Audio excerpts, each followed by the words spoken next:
नमस्कार, मैं जयकृति योगी आप सभी दर्शकों का अन्नदाता कार्यक्रम में स्वागत करती हूं। किसान हमारे देश के अन्नदाता हैं और वे ही हमारे देश के भाग्य विधाता हैं। ऐसे ही भारतीय किसानों को खेतीबाड़ी से जुड़ी हुई बहुत सी नई लाभकारी जानकारियां देने के लिए हर रोज सुबह हम आपके साथ आते हैं। तो चलिए कार्यक्रम शुरू करने से पहले देखते हैं क्या है आज के अन्नदाता में। सुगंधित फसल जिरेनियम की खेती बन रही है अच्छी आय का जरिया।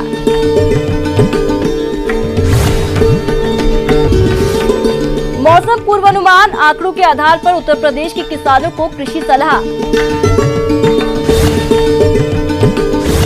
औषधीय और सुगंध वाली फसलों की खेती करने वाले किसानों के लिए जिरेनियम की खेती अधिक फायदे वाली खेती बन गई है और किसानों के बीच तेजी से लोकप्रिय हो रही है। इसे मेंथा का विकल्प भी बताया जा रहा है। कम समय में इस फसल में प्रति एकड़ लगभग 1 लाख रुपए से ज्यादा की आमदनी हो रही है। आइए मिलते हैं जिरेनियम की खेती करने वाले किसानों और उनके अनुभवों को जानते हैं। जिरेनियम की खेती में पिछले 2 वर्ष से कर रहा हूँ। ये बहुत अच्छी और लाभ देने वाली एक फसल है।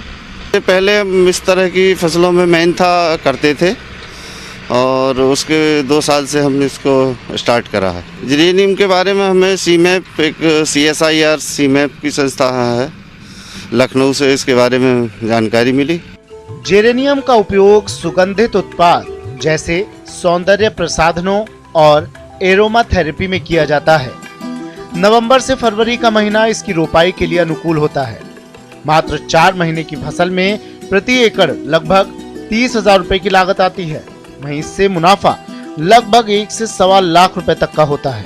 जिरेनियम की फसल को हम पहले एक मेन चीज़ इसका पौधा बचाना होता है। तो मार्च के महीने में हम इसके पौधे को एक सीमैप की तकनीकी है, एक झोपड़ी टाइप बनाते हैं, उसमें उस पौधे को संरक्षित करते हैं और लगभग 8 महीने संरक्षण के बाद उसमें से हम उस मदर प्लांट से कटिंग निकाल के नए पौधे बनाते हैं और फिर उनको रूटिंग करा के अपने खेत में लगाते हैं। एक पौधे से लगभग 10 और 12 कटिंग निकल जाती है। इसकी रोपाई हम प्लांट जो पौधा है उसकी उपलब्धता के आधार पर नवंबर से लेके फरवरी तक कर सकते हैं। ये 120 दिन की फसल है और 120 दिन में पक कर के तैयार हो जाती है कटिंग के लायक। हम 50 बाई 50 सेंटीमीटर की दूरी पे लगा देते हैं और उसके बाद उसकी निराई गुड़ाई और जो भी समय समय पर फर्टिलाइज़र हमें देने हैं और सिंचाई करते रहते हैं और लगभग 120 दिन में ये फसल बनकर तैयार है। इसको ख़ास तौर से माइक्रो न्यूट्रेंट की ज़्यादा आवश्यकता रहती है, वो हम सब इसको ऊपर से स्प्रे के द्वारा देते हैं। सिंचाई लगभग ये 5 और 6 सिंचाइयों में हो जाता है। इसमें लगभग 35,000 रुपये पर एकड़ के हिसाब से खर्चा आता है मैं उसके, और इसको लगभग हमें 1,20,000 के आसपास उसकी जो तेल बिकता है उसका मूल्य प्राप्त हो जाता है। दूसरा ये जो है मेंथा की तुलना में लगभग 2 गुना हमें लाभ दे रही है। जिरेनियम की 1 एकड़ की फसल से लगभग 100 से 115 क्विंटल हर्ब मिलते हैं। इसके अलावा 9 से 12 किलोग्राम तक तेल निकलता है। कासगंज जिले के रहने वाले प्रगतिशील किसान ब्रजमोहन दक्ष पिछले कई सालों से जिरेनियम की खेती कर रहे हैं और इससे लाखों की आमदनी कर रहे हैं। जिरेनियम की खेती करने से पहले हम मेंथा की खेती करते थे। गेहूँ, धान, मक्का, अन्य फसलों की खेती करते थे। जिरेनियम के बारे में जो सीमैप के साइंटिस्ट हैं, जो डॉक्टर सौदान सिंह, उन्होंने इसको विकसित किया था। तो हमारे फील्ड पे उन्होंने लगवाया था। पहली बार 2000 पौधे बचाने के लिए लगवाए थे और 10,000 प्लांट्स खेती करने के लिए लगवाए थे, जो कि हमने बचा के पिछले वर्ष 2000 पौधों से लगभग हमने 78,000 कटिंग तैयार की थी। उनको अन्य किसानों को भी लगवाया था और इस साल अन्य किसानों ने भी बचाए और हमने खुद बचाए। लगभग 2 एकड़ खेत में हम उसकी खेती करेंगे इस साल। ये हम 2018 से खेती कर रहे हैं इसकी। इस बार 2 एकड़ खेत में लगाएंगे। 1 एकड़ में लग चुकी है और 1 एकड़ खेत में और लगना बाकी है अभी। एक पौधा अगर हम अक्टूबर में लगा देते हैं तो 15 जनवरी के आसपास हम एक पौधे से लगभग 15 कटिंग निकाल लेंगे, जो कि 15 एक पौधे तैयार होंगे। जिरेनियम की खेती जो सबसे पहले मेन काम है इसका जिरेनियम का, 15 मार्च को जो पौधे बचाए जाते हैं उनको 2000 वर्ग मीटर क्षेत्र में इसको लगाया जाता है और उसके ऊपर एक पॉली टनल या पॉलीथीन की झोपड़ी बांस से बना के लगा सकते हैं, और बजट के हिसाब से अगर जीआई की भी लगा सकते हैं। आम किसान के लिए बांस से तैयार करना आसान रहता है और उस पर पॉलीथीन शीट जून में डाली जाती है जब बरसात शुरू हो जाती है। उन पौधों को सुरक्षित करने के बाद 15 सितंबर के बाद उससे पॉलीथीन हटा दी जाती है और ग्रीन नेट डाल दी जाती है, और 15 अक्टूबर के आसपास उन पौधों से जो 2000 प्लांट्स बचाए हैं उनमें से लगभग एक पौधे से 10 पौधे तैयार होंगे। उन पौधों को हम रूटिंग के लिए एक छोटी सी क्यारी में लगा देते हैं और उसको बाद लगभग 15 दिन बाद वो रूटेड हो जाते हैं, फिर मेन फील्ड में लगा देते हैं। अक्टूबर में जब लगाएंगे हम तो 50 सेंटीमीटर बाई 50 सेंटीमीटर के हिसाब से लगाएंगे, और उन पौधों से 15 जनवरी के आसपास फिर हम 10 पौधे तैयार करेंगे। खेत की तैयारी जो आम नॉर्मल खेती की जाती है उसी हिसाब से करते हैं। उसमें डीएपी और पोटास का लगा के उसकी खेत की तैयारी जुताई उताई करके क्यारियाँ बना के कर सकते हैं। और ये जो प्लेन में दिख रहा है हम इसको बेड पे भी कर सकते हैं, आलू वाली जो मेड़ बना के उस पर भी लगा सकते हैं। ये 120 दिन में तैयार हो जाता है फसल कटने के लिए। इसमें दो बातें रहती हैं, अगर अक्टूबर में हम 120 दिन बाद अगर हम तेल निकालेंगे तो तेल की अपेक्षा हम कटिंग निकालने में हमें फ़ायदा रहता है। अगर 1 एकड़ खेत में हमने अक्टूबर में पौधा लगाया है तो हम उससे लगभग 10 एकड़ खेत में लगा सकते हैं। अगर हम तेल निकालेंगे तो 1 एकड़ से 10 से 12 किलो तेल निकलेगा, और हम अगर 10 एकड़ खेत में और लगा लेंगे तो उससे लगभग 100 किलो तेल निकलेगा। तेल ये आसमान यूनिट आती है, इसकी कोवेशन यूनिट होती है, मेंथा से थोड़ा अलग रहती है। उसका जो पानी पेस्ट ज़मीन पे जाता है मेंथा में, वो पानी दोबारा से रिसाइकिल के लिए इसमें जाता है यूनिट में। 1 एकड़ में नॉर्मली अगर किसान अपनी पौध तैयार कर लेता है तो उसको लगभग 25 से 30 हज़ार रुपये में 1 एकड़ खेत की फसल तैयार हो जाती है। अगर 10 किलो तेल निकला और लगभग 15 हज़ार भी अगर बिक जा रहा है तो लगभग 1.5 लाख रुपए का तेल हो गया। लगभग 25 से 30 हज़ार रुपये माइनस कर दीजिए तो लगभग 1-1.25 लाख रुपए की नेट प्रॉफिट हो जाती है। संभल जिले के बंसला गांव के रहने वाले प्रगतिशील किसान सर्वेश कुमार सैनी आलू, गेहूं, चना, मेंथा और अब जिरेनियम की खेती करते हैं। सर्वेश जी पिछले लगभग 40 सालों से मेंथा की खेती करते आ रहे हैं। सीमैप लखनऊ के वैज्ञानिकों ने जब उन्हें जिरेनियम की जानकारी दी तो 3 साल पहले से ये जिरेनियम की खेती से जुड़ गए।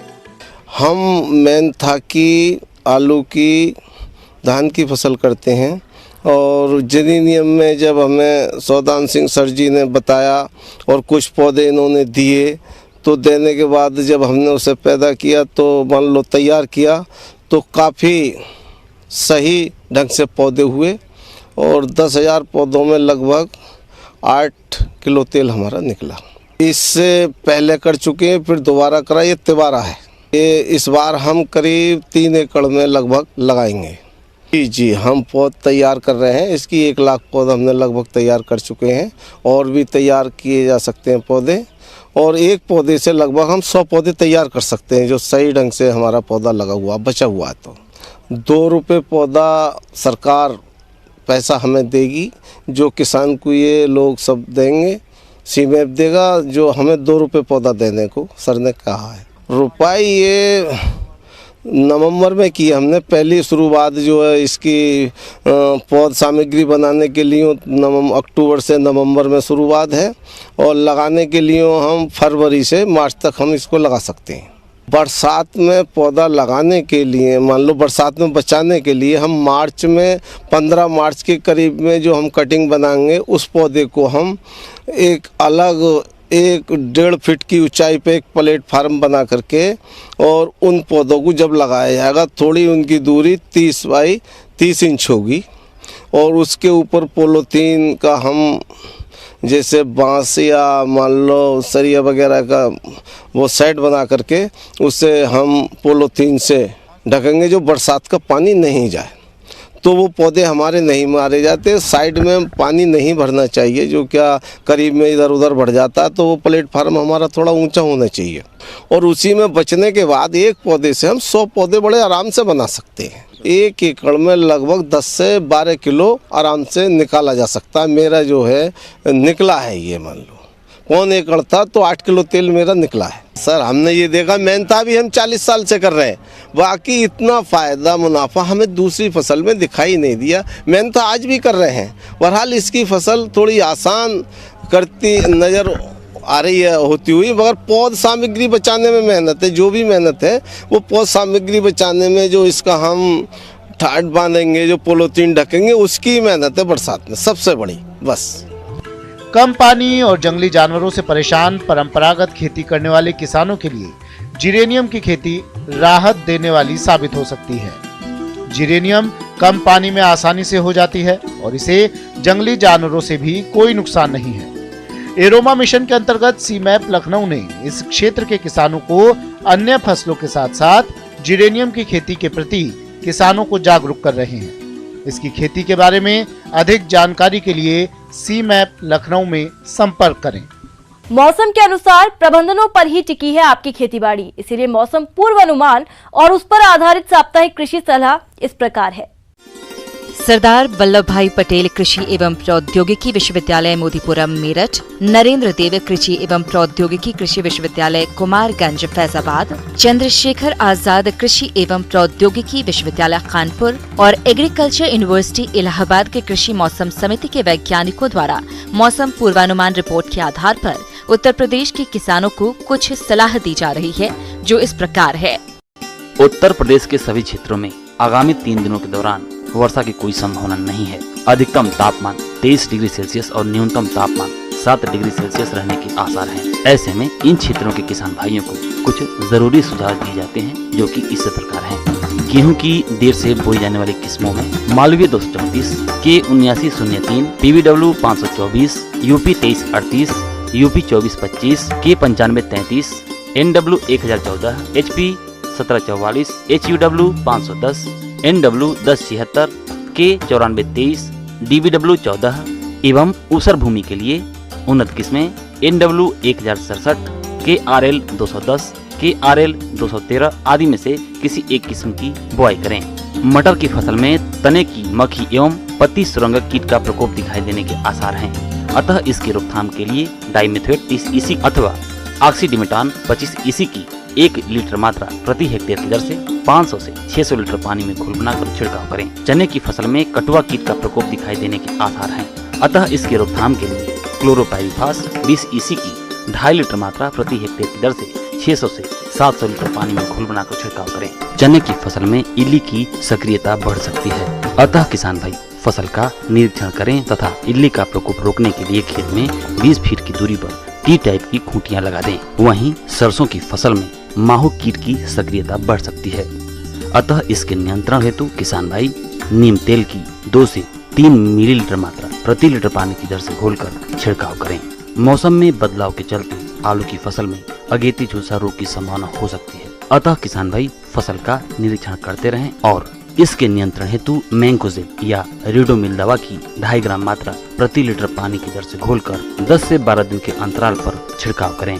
आलू की फसल में कुतरा, जिसे कटवर्म के नाम से भी जाना जाता है, का प्रकोप दिखाई देने की संभावना है, अतः इसके नियंत्रण हेतु क्लोरोपाइरिफास 20 EC की 2 लीटर मात्रा प्रति हेक्टेयर की दर से 700 से 800 लीटर पानी में घोलकर मौसम साफ होने पर प्रति हेक्टेयर की दर से छिड़काव करें।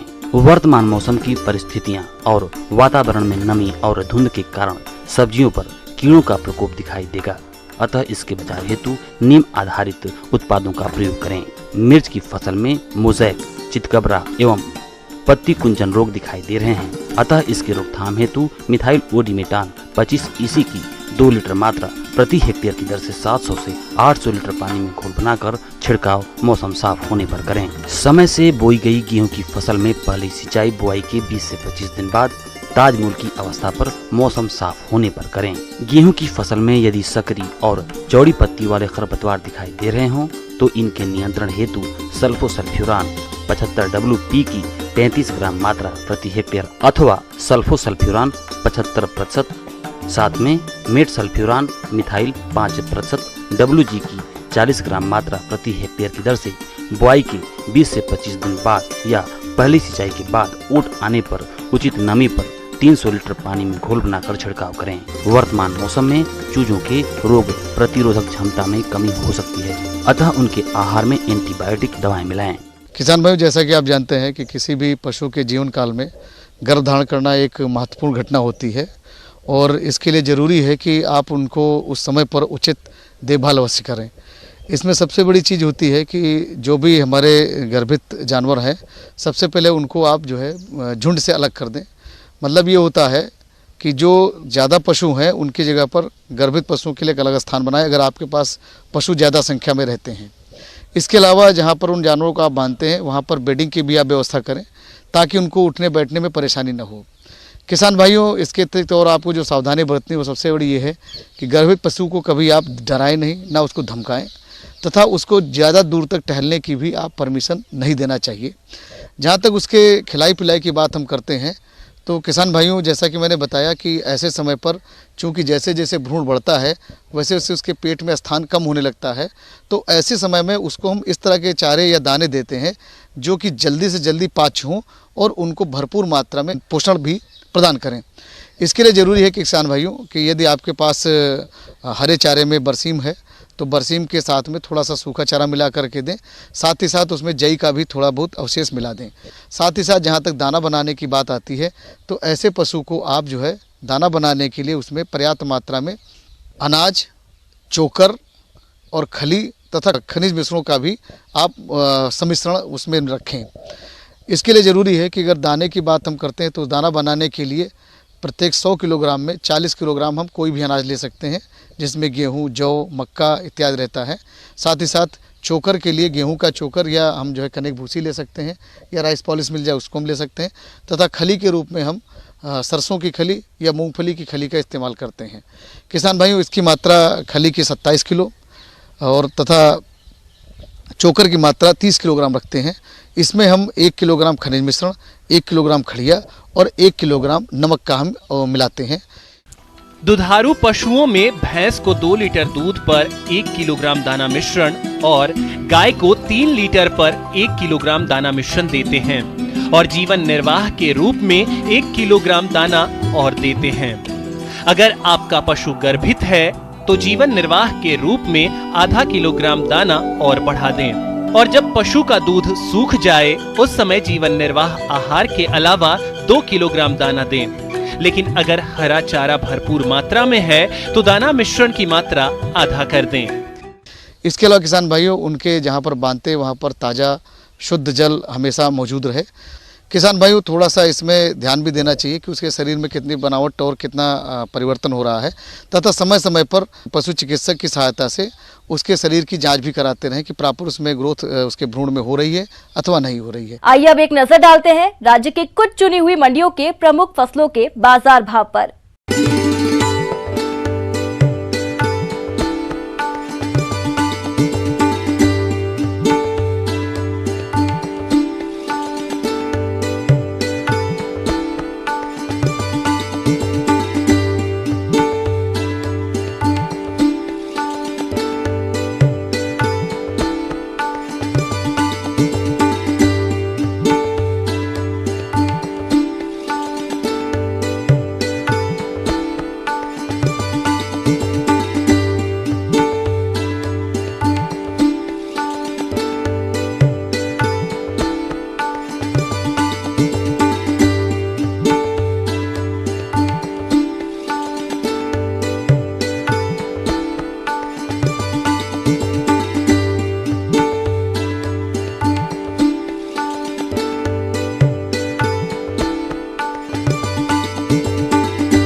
किसान भाइयों, अन्नदाता आपकी सेवा के लिए संकल्परत है।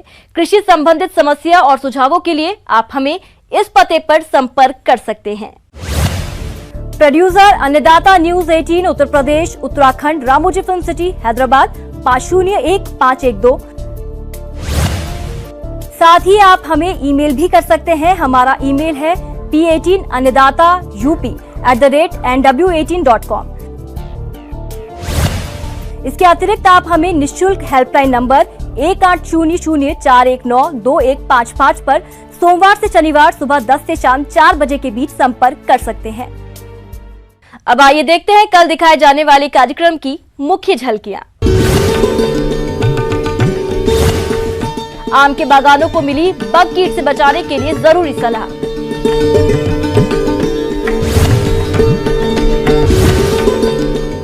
अधिक लाभ के लिए गन्ने का गुड़ बनाने में जरूरी बातें।